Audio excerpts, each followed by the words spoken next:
저는 오늘 이 말씀을 가지고요, 현실적인 벽을 어떻게 돌파할 것인가 라고 하는 제목으로 여러분들과 함께 그냥 은혜의 말씀을 나누기를 원합니다. 여러분, 살다 보니까요, 저도 인생을 살다 보니까 이렇게 현실적으로 어떻게 할 수 없는 문제들을 만나게 되더라고요. 이거는 내가 아무리 노력해도 아무리 기도해도 안 되는 문제인 것 같아. 뭐 어떻게 안 될 것 같아. 이런 생각이 드는 문제들이 있잖아요. 그걸 만나게 되어지면 굉장히 낙담하게 되죠. 아, 이건 뭐 내가 열심히 기도하고 뭔가 예배 드린다고 그래서 해결될 문제가 아니구나 라고 하는 결론에 도달하니까 힘이 쭉 빠지는 거예요. 그러면서 신앙이라는 게 그냥 내 마음의 위로를만 얻는 거지, 내가 만나는 현실적인 벽이나 문제들을 신앙이나 기도의 문제로 어떻게 해결할 수가 없구나, 어떤 그런 낭망된 마음과 포기된 마음을 가지고 제가 살아가게 되어지더라고요. 근데 오늘 본문에 보게 되어지면요, 이스라엘 백성들도 극복할 수가 없고 이겨낼 수 없는 그런 문제를 만난 것을 우리가 발견하게 되어집니다. 그들이 만난 현실적으로 극복할 수 없는 벽은요, 가나안 족속이 가지고 있었던 철병거예요. 여러분, 철병거가 무엇인지를 좀 궁금하실 것 같아서 제가 그림을 좀 준비를 했는데요.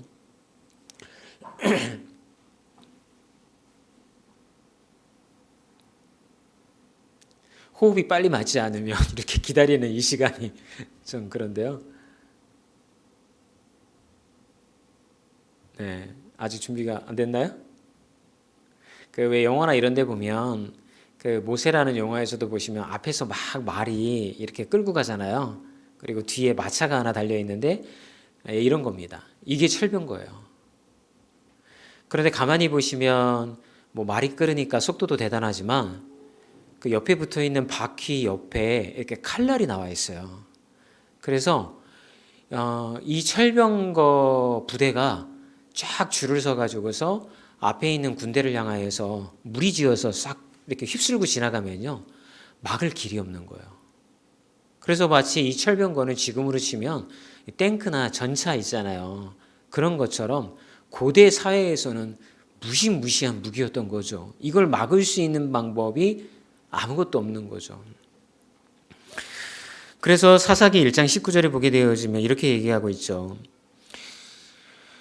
여호와께서 유다와 함께 계셨으므로 그가 산지 주민을 쫓아, 우리 같이 읽어볼까요? 시작.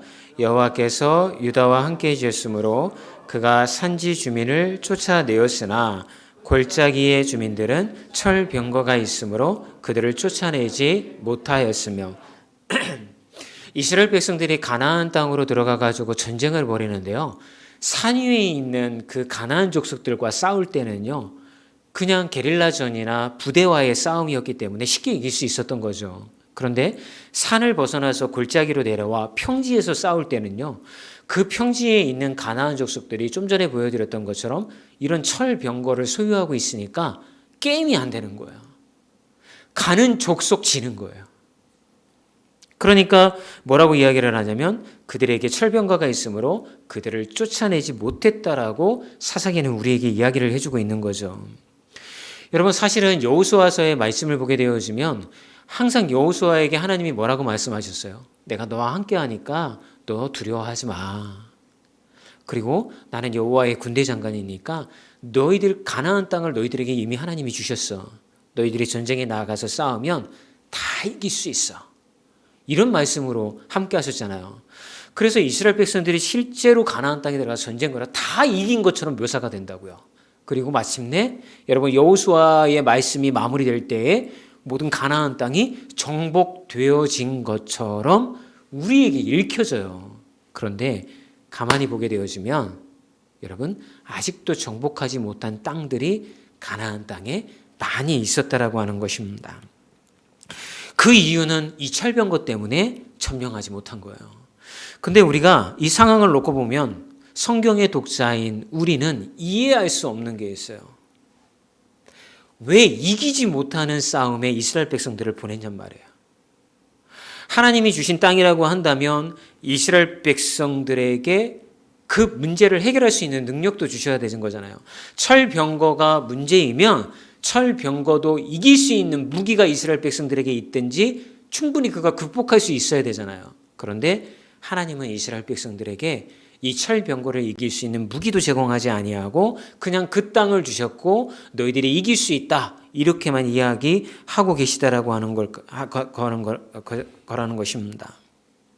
그러면 우리는 제가 이렇게 얘기를 하면 여러분은 저한테 이렇게 얘기할 수 있죠. 목사님, 아무리 신앙으로 하나님이 함께 하신다고 했어도 현실적으로 해결할 수 없는 문제도 있는 거 아닐까요? 아무리 기도해도 해결할 수 없는 문제가 있는 것처럼 이스라엘도 철병거는 해결할 수 없는 현실적인 문제가 아니었을까요? 여러분, 이런 생각을 우리가 할 수가 있잖아요. 그렇다고 한다면 여러분, 하나님의 말씀은 옳은 게 아니죠. 이미 주셨다고 하고 이길 수 있다고 하고 극복할 수 있다고 하고 다 가질 수 있다고 말씀으로 약속해 주셨잖아요. 그런데 우리가 지금 만나고 있는 현실은 말씀이 효과가 나타나지 않는 세상 가운데에서 살아가고 있단 말이에요. 이게 신앙과 우리가 살아가고 있는 현실의 괴리란 말이에요. 그러면 여기서 우리가 신앙적으로 선택할 수 있는 것 첫 번째는 뭐냐면 이게 원래는 신앙으로도 어떻게 할 수 없는 문제가 있는 건 맞아. 그러니까 그런 건 그냥 해결될 거라고 기대도 하지 말고 그냥 우리 마음에 위로받고 주일날 마음의 평안을 누려서 그냥 장수하는 삶, 스트레스나 풀고 이런 게 신앙인 것 같아. 이런 식의 신앙적인 태도를 가질 수밖에 없도록 만드는 게 그런 오해란 말이에요. 정말 그럴까요, 여러분? 신앙이라는 게 그 수준에 머물러 거리는 것이라고 한다면 여러분 굳이 교회에 오실 필요가 없는 거예요. 주일날 산으로 가시고 바다 보러 가시고 낚시하시고 등산하시고 하면서 스트레스 다 풀고 마음의 평안을 얻으면 되지. 굳이 교회에 나와가지고 뭐하러 이렇게 꼼짝하지 않고 힘든 자리에 앉아 계실 필요가 있냐는 말이에요. 그렇다고 한다면 성경은 여러분 그게 아니라고 이야기를 해주는 거야. 현실적으로 여러분들이 불가능해 보이는 문제, 그 벽을 말씀을 통해서 돌파해낼 수 있다라는 이야기를 우리에게 해주시기 위해서 말씀의 약속을 우리에게 주셨단 말이에요. 그래서 제가 오늘 여러분들에게 전해드리고 싶은 말씀은 뭐냐면 도대체 그 문제가 뭐냐? 그 현실적인 문제가 돌파되어지지 않는 문제가 도대체 우리에게 있다고 한다면 무엇이 문제일까? 여러분 이런 이야기로 여러분들과 함께 말씀의 은혜를 나눠보고자 합니다. 첫 번째, 여러분 하나님은 모든 것을 아십니다. 그래서 믿음이 중요합니다. 좀 전에 말씀드렸던 것처럼 여러분 사사기 1장 19절을 읽으면서 우리는 이스라엘 백성들이 가졌던 그런 마음과 같은 마음을 갖게 되는 거죠. 맞아, 철병거가 있으니까 우리가 어쩔 수 있겠어? 이런 마음을 갖게 되어지는 거죠. 그런데 하나님은 우리 삶에서 일어나는 문제들을 충분히 다 알지 못하셔서 우리들에게 믿음을 가지라고 말씀하고 있지 않다라고 하는 거예요. 여러분 하나님이 모르시는 문제가 우리의 삶 가운데 있을까요? 아니에요. 하나님은 다 알고 있어요. 이걸 갖다가 여러분 지금 사사기의 말씀으로 돌아가면 하나님은 가나안 땅에 그 가나안 백성들이 철병거를 가지고 있는 것을 모르셨기 때문에 믿음으로 가가지고서 싸우라고 이야기를 하셨을까요? 그렇지 않다라고 하는 거예요. 여호수아 17장 18절에 가면 이런 말씀이 있어요. 같이 읽어볼까요? 시작. 그 산지도 내 것이 되리니 비록 살림이라도 내가 개척하라. 그 끝까지 내 것이 되리라.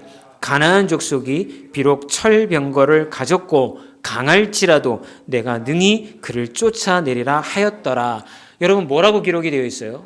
이미 사사기에서 이스라엘 백성들이요 철병거 가지고 있는 가나안 백성을 만나기도 전에 하나님이 이스라엘 백성들을 가나안 땅에 집어넣으면서 뭐라고 하냐면 야 거기 가면 철병거를 가지고 있는 무시무시한 가나안 백성들이 살고 있는데 그런데 걱정하지 마. 너희들이 가서 이길 거야. 싸우면 이길 수 있어. 그렇기 때문에 너희들이 쫓아낼 수 있어. 이런 약속의 말씀을 이미 주셨다고요. 그런데 이스라엘 백성들은 가가지고 뭐라고 하냐면 우리가 이 철병거를 이길 수가 없어요. 그래서 그 땅을 정복할 수가 없어요. 심지어는 어떤 일이 일어나냐면 이스라엘 12지파에게 땅을 분배하였을 때에 단 지파에게 준 땅이 있었어요. 그런데 이게 철병거 가지고 있는 가나안 족속들하고 싸우다가 맨날 지는 거예요. 심지어는 이 족속들에 의하여서 단지파가 쫓김을 당해요. 그래서 산속으로 들어가서 지금의 이스라엘 땅의 북쪽에 있는 산속에 있는 땅에 머물러서 살게 되는 일도 벌어지게 되었다라고 하는 것입니다. 여러분, 철병거 있는 거 다 나도 알아. 그러나 철병거가 있더라도 내게 이길 것이다 라고 말씀하시고 있는 이 하나님의 말씀은 뭘 얘기하고 있는 거예요? 너희들이 삶이 복잡한 거 다 알아. 너희들이 말씀으로 불가능하다라고 하는 것도, 그런 문제를 만나게 될 것도 내가 다 알아. 그러나 너희들이 그런 온갖 핑계를 다 대면서 믿음으로부터 도망칠 때, 그래서는 안 된다라고 하는 거, 믿음을 가지고 너희들이 나아가면 이길 수 있고 정복할 수 있다라고 하는 말씀을 주셨는데, 너희들은 너희들의 입으로 얘기하잖아. 하나님, 기도해도 안 돼요. 하나님, 이건 우리가 가지고 있는 능력으로 안 돼요. 내가 안 된다니까요. 이래서 이렇게 할 수가 없어요. 믿음은 효과가 없는 것 같아요. 이런 핑계를 대지 못하도록 우리의 영을 부서뜨리는 말씀을 이스라엘 백성들에게 주고 있단 말이에요.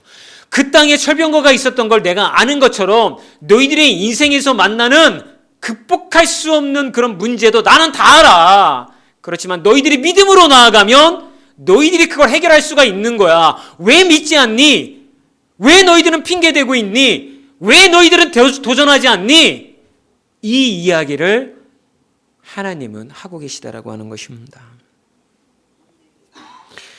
실예로요, 사사기 4장에 가보면 하나님이 이스라엘을 구원하시기 위해서 사사를 보내시면 이 사사는 철병거의 있음과 없음에 상관없이 승리를 거두는 사건들이 기록이 되어져 있습니다.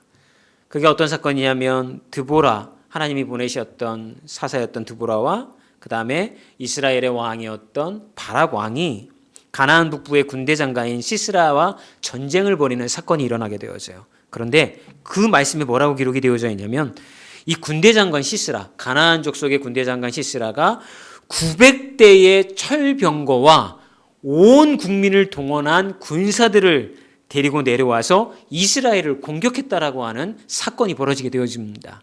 그랬더니 하나님께서는 드보라 사사를 보내어서 이스라엘의 왕이었던 바락과 함께 싸우게 만드셨는데, 그 전쟁의 승패가 어떻게 됐다고요? 이스라엘이 승리했어요.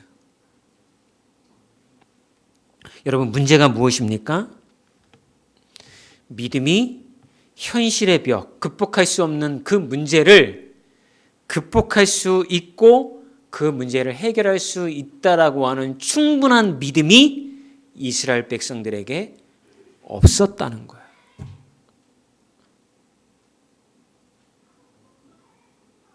그들은 자기들이 가지고 있는 능력으로만 그 문제를 해결하려고 그랬어요.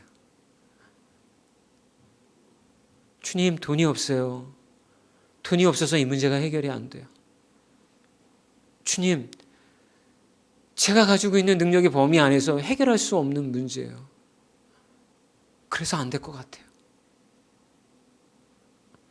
얼마나 많이 우리는 이스라엘 백성들이 얘기하는 것처럼 철병거 때문에 아무리 주님이 말씀하셔도 안 된다니까요. 이런 이야기를 우리는 하면서 살아가고 있냐고요. 이사야서 4장 15절에 이 전쟁의 결말을 이렇게 얘기를 합니다. 같이 읽어볼까요? 시작. 여호와께서 바락 앞에서 시스라와 그의 모든 병거와 그의 온 군대를 칼날로 혼란에 빠지게 하심에 시스라가 병거에서 내려 걸어서 도망한지라. 여러분, 그 무시무시한 철병거 900대. 그런데도 불구하고 전쟁의 승패는 이스라엘 백성에게 있었던 것이죠. 그런데 이 실제 전투를 보게 되어지만 보면 전투를 벌인 것은 이스라엘의 바락 왕이었지만 성경의 주어를 보면 여호와께서라고 주어가 바뀌어서 시작이 되어집니다. 여러분, 왜 믿음이 우리가 생각하는 현실적으로 극복할 수 없는 문제를 믿음이 돌파하게 만들까요? 이겨내게 만들까요? 왜 약한 무기를 가진 자가 철병거를 이길 수가 있을까요? 우리가 가진 무기는 힘이 없지만 여호와께서는 철병거를 부실 수 있는 힘이 있으신 분이기 때문에 그런 거예요. 우리는 왜 믿음을 가지고 기도하며 나가야 돼요? 우리가 가진 능력은 없지만 우리가 믿고 우리의 삶을 인도해 가시는 여호와 하나님은 그토록 두려워하는 철병거까지도 손쉽게 부셔버리는 힘이 있는 분이기 때문에 우리는 믿음으로 나아가야 된다라고 하는 것입니다. 여러분, 아까 사사기 1장 19절의 말씀에 철병거가 있으므로 그들을 쫓아내지 못하였다는 말씀을 그 문자 그대로 받아들여서는 안 되는 거예요. 그 말씀의 배후에는 이스라엘이 하나님께 믿음으로 신실하게 반응하지 못했다라고 하는 것을 그 말씀은 설명해 주고 있는 거예요. 오늘날 이 시대를 살아가고 있는 우리에게도 똑같이 이 문제가 적용이 되어집니다. 철병거 때문에 안 돼요. 그 말은 뭐예요? 너의 믿음이 주님을 믿지 않고 있구나 라고 하는 거. 그 문제를 주님이 충분히 부셔버릴 수 있다라고 하는 충분한 믿음을 우리가 가지고 있지 않다라는 이야기를 우리에게 해주고 있다라고 하는 것입니다. 사랑하는 여러분, 철병거처럼 여러분의 삶에 그런 문제를 만나게 되었다고 한다면 고민하지 마시고 또는 밤잠 주무시지 못하고 스트레스 받지 마시고요. 주님이라면 가능하시다. 주님이라면 반드시 합력하여 선을 이루시는 주님이라고 한다면 내가 주님을 찾고 주님 앞에 매달리면 주님이 반드시 응답하여 주시리라고 하는 그 믿음으로 여러분 도전해 보시는 분들이 되어지기를 주의 이름으로 부탁드립니다. 자, 그러면 두 번째, 정말 그럴까라는 걸 체크해 볼 필요가 있어요. 제가 앞에서 아무리 충분한 믿음을 가지십시오. 백날 이야기해봐야 여러분 실제로 이겨낼 수 있는 일이 있을지 없을지 알 수가 없어요. 사사기는 계속해서 정말 우리가 그런 믿음으로 나아가면 철병거 이길 수 있는지를 갈렙의 삶을 통해서 우리에게 계속해서 이야기를 해줍니다. 두 번째, 갈렙은 어떻게 극복할 수 없는 벽을 극복하고 돌파했을까요? 사사기 1장 20절의 말씀입니다. 읽어볼까요? 시작. 그들이 모세가 명한 대로 헤브론을 갈렙에게 주었더니 그가 거기서 안악의 세 자손을 쫓아내었고.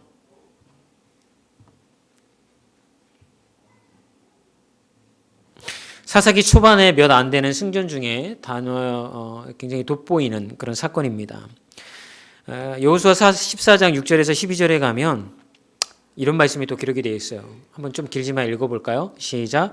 그때 유다 자손이 길갈에 있는 여호수아에게 나아오고 그니스 사람 여분네의 아들 갈렙이 여호수아에게 말하되 여호와께서 가데스 바네아에서 나와 당신에게 대하여 하나님의 사람 모세에게 이르신 일을 당신이 아시는 바라. 내 나이 40세의 여호와의 종 모세가 가데스 바네아에서 나를 보내어 이 땅을 정탐하게 하였으므로 내가 성실한 마음으로 그에게 보고하였고 나와 함께 올라갔던 내 형제들은 백성의 간담을 높게 하였으나 나는 내 하나님 여호와께 충성하였으므로 그날에 모세가 맹세하여 이르되 내가 내 하나님 여호와께 충성하였은즉 네 발로 밟는 땅은 영원히 너와 네 자손의 기업이 되리라 하였나이다. 이제 보소서 여호와께서 이 말씀을 모세에게 이르신 때로부터 이스라엘이 광야에서 방황한 이 45년 동안을 여호와께서 말씀하신 대로 나를 생존하게 하셨나이다. 오늘 내가 85세로 돼 모세가 나를 보내던 날과 같이 오늘도 내가 여전히 강건하니 내 힘이 그때나 지금이나 같아서 싸움이나 출입을 감당할 수 있으니 그날에 여호와께서 말씀하신 이 산지를 지금 내게 주소서. 당신도 그날에 들으셨거니와 그곳에는 아낙 사람이 있고 그 성읍들은 크고 견고할지라도 여호와께서 나와 함께 하시며 내가 여호와께서 말씀하신 대로 그들을 쫓아내리이다 하니. 갈렙이 85세예요. 전쟁에 나가겠다라고 이야기하고 계신 거예요. 아직 85세 안 되신 분들은 여러분 도전 받으셨으면 좋겠습니다.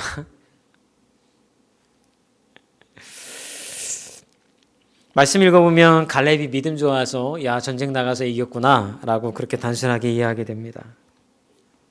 근데 우리가 이 말씀 읽을 때 주목해 둘 필요가 있어요. 갈렙이 이 전쟁에 나갈 때 그 땅에 살고 있는 사람들을 언급을 하는데 그 사람들이 누구냐면 여러분 아낙 사람이다 라고 이야기를 합니다. 이 사람들이 도대체 어떤 사람들일까요? 신명기 2장 10절과 11절 말씀을 보겠습니다. 같이 읽어볼까요? 이전에는 에밈 사람이 거기 거주하였는데 아낙 족속과 같이 강하고 많고 키가 크므로 그들을 아낙 족속과 같이 르바임이라 불렀으나 모압 사람은 그들을 에밈이라 불렀으며. 여러분, 이 원어를 보면 르바임이라고 하는 단어가 무슨 뜻이냐면 거인이라고 하는 뜻이에요. 그러니까 아낙 자손이들은요, 통틀어 가지고 에밈이라고도 불리게 하였고 르바임이라고도 불렸는데, 그 사람들은 다 같이 누구를 지칭하는 거라고요? 거인이다라고 하는 거를 지칭하고 있는 거예요. 정리해 보면요, 이 갈렙이 전쟁에 나아가서 무찌는 사람들이 누구냐면 일종의 거인족이었다라고 하는 것을 우리가 이해할 수가 있다라고 하는 거죠. 실제로 여러분, 그 가나안 땅 정탐꾼들을 보냈더니 갔다 와서 정탐꾼들 10명이 이렇게 얘기하잖아요. 그 땅에 사는 족속들은 굉장히 큰 사람들이라 그들 앞에서 우리는 메뚜기와 같다, 너무 작은 존재다, 이렇게 얘기하죠. 과장되게 표현한 게 아니에요. 실제로 그 땅에 살아가고 있는 사람들은 거인 족속이었다라고 하는 거예요. 그리고 이스라엘 백성들의 평균 신장으로 보았을 때 그들과 비교할 수 없었다라는 걸 얘기를 해요. 그러면 이 르바임, 거인 족속들의 키가 어느 정도였는지 좀 더 파볼 필요가 있어요. 신명기 3장 11절에 가면 이렇게 기록이 되어 있어요. 읽어볼까요? 시작. 르바임 족속의 남은 자는 바산 왕 옥분이었으며 그의 침상은 철 침상이라. 아직도 암몬 족속의 랍바에 있지 아니하냐? 그것을 사람의 보통 규빗으로 재면 그 길이가 9규빗이요 너비가 4규빗이니라. 이걸 센티로 변화해 보면요, 이 침상의 길이가 어느 정도 되냐면 4m 5cm예요. 침상의 길이가. 그러니까 이 사람들의 키가 거의 4m의 정도 된다라고 우리가 생각할 필요가 있고요. 그 다음에 이 침상의 너비, 이게 너비가 어느 정도 되냐면 1m 80이에요. 침대의 폭이. 그럼 어마어마하죠. 여러분, 이 사람들하고 싸워가지고 이길 수 있습니까? 4m가 넘는 사람들하고 싸워서 우리가 이길 수가 있어요? 불가능하죠. 그런데 이 거인 족속이었던 바산왕, 그들을 이스라엘이 쓰러뜨린 것입니다. 또한 여리고를 정탐하러 이 이스라엘 스파이들이 가잖아요. 거기서 기생 라합을 만나잖아요. 그래서 이런 이야기가 오고 갑니다. 여호수아 2장 9절의 말씀인데요.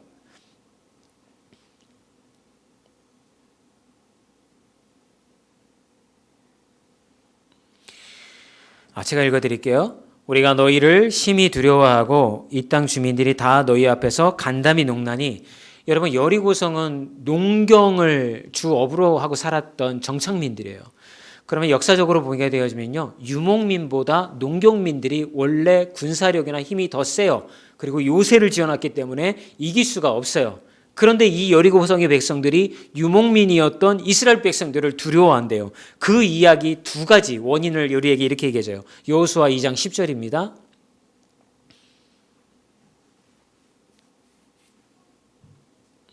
제가 읽어드릴게요. 이는 너희가 애굽에서 나올 때에 여호와께서 너희 앞에서 홍해물을 마르게 하신 일과, 첫 번째 이유는 뭐라고요? 들어보니까 저들이 믿는 신이 있는데 홍해물을 갈랐대요.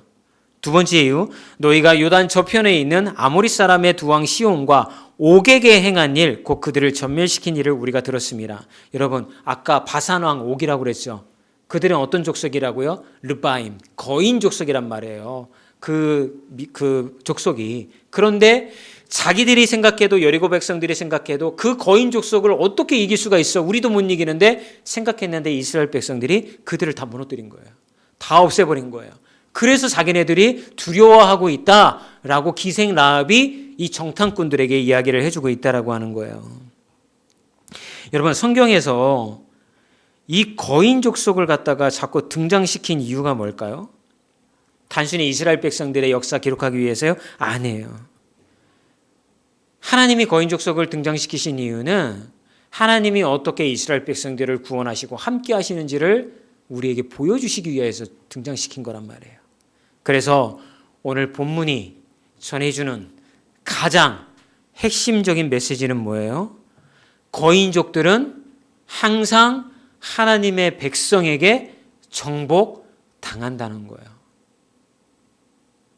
다른 말로 하면 거인 족속은 여호와 하나님을 믿는 믿음의 사람들에게 정복당한다라고 하는 거예요. 여러분, 거인 족속이 뭡니까? 우리가 만나는 현실적인 문제란 말이에요. 불가능해 보이는 문제란 말이에요. 그 문제를 하나님을 믿는 믿음의 사람들은 반드시 어떻게 할 수 있다? 정복할 수 있다. 이것을 사사기는 이야기하기 위해서 이 거인 족속을 본문에 등장을 시켰다라고 하는 것입니다. 도대체 여러분 어떤 차이가 있을까요? 여전히 예수님 믿고 신앙생활 한다고 하면서 어떤 사람들은 저거 철병거 때문에 불가능해요. 안 돼요. 이건 하나님이 오셔도 해결할 수 없는 문제예요. 이렇게 생각하며 살아가는 사람이 있고, 어떤 사람들은 비록 저 땅에 거인 족속이 살아가고 있지만 저 땅을 나에게 주면 내가 헤브론 땅에 가서 저 땅을 우리의 땅으로 만들겠다라고 이야기한 갈렙의 믿음을 소유한 사람들이 있는데, 거기에는 어떤 차이가 있을까요? 믿음의 눈이 있느냐, 믿음의 눈이 없느냐가 그들의 인생을 갈라버린 거예요. 사사기는 우리에게 갈렙이 가졌던 이 믿음의 눈을 가지라고 이야기하고 있는 거예요. 똑같은 현실을 바라보면서 누구는 안 된다라고 이야기를 하는데 누구는 된다라고는 생각을 갖고 있는 거예요. 그 생각의 차이는 뭐냐? 그들이 가지고 있었던 영적인 눈이었단 말이에요. 세일즈맨 두 명을 아프리카에 파견을 보냈습니다. 그들은 신발을 파는 사람이었습니다. 먼저 간 사람은 이렇게 갔다 와서 보고를 합니다. 신발 사업은 접는 게 좋겠습니다. 아프리카 갔더니요, 아프리카에 신발 신는 사람이 아무도 없습니다. 우리 신발 가지고 가봤자 거기서 팔 수가 없습니다라는 보고를 받습니다. 두 번째 간 세일즈맨이 기쁨에 찬 확신을 가지고 보고를 합니다. 여긴 됩니다. 가봤더니 신발 신는 사람이 아무도 없습니다. 다 신발을 살 사람들입니다. 여러분, 그들의 차이를 갈라서게 만든 눈은 뭘까요? 한 사람은 된다는 눈이 있었고 한 사람은 불가능한 것만 찾은 거예요. 여러분의 믿음은 어떻습니까? 똑같은 현실을 바라보면서 믿음의 눈으로 바라보십니까? 아니면 철병거가 있어서 안 돼 라고 이야기하는 이스라엘 백성들의 눈이 여러분에게 있습니까? 바라기는 여러분, 우리 모두가 이 갈렙과 같은 영안의 눈으로 문제를 바라보는 분들이 되시기를 주님의 이름으로 축원합니다. 저는 말씀 마치기를 원합니다. 여러분, 저는 초반에 현실적으로 불가능해 보이는, 해결할 수 없는 문제를 만난다면 어떻게 하실 거냐고 여쭤봤어요. 여러분, 그 문제는 바로 거인을 여러분의 인생에서 만난 것입니다. 거인처럼 여겨지는 이 문제는 우리를 위축되게 만들고 불안하게 만듭니다. 그런데 오늘 말씀은 우리에게 이렇게 이야기를 합니다. 거인은 믿음의 사람들에게 반드시 정복당한다. 현실적인 그 문제, 너희들이 하나님을 믿고 하나님 앞에 구하면 반드시 정복할 수 있다. 이 이야기를 여러분들에게 해주는 것입니다.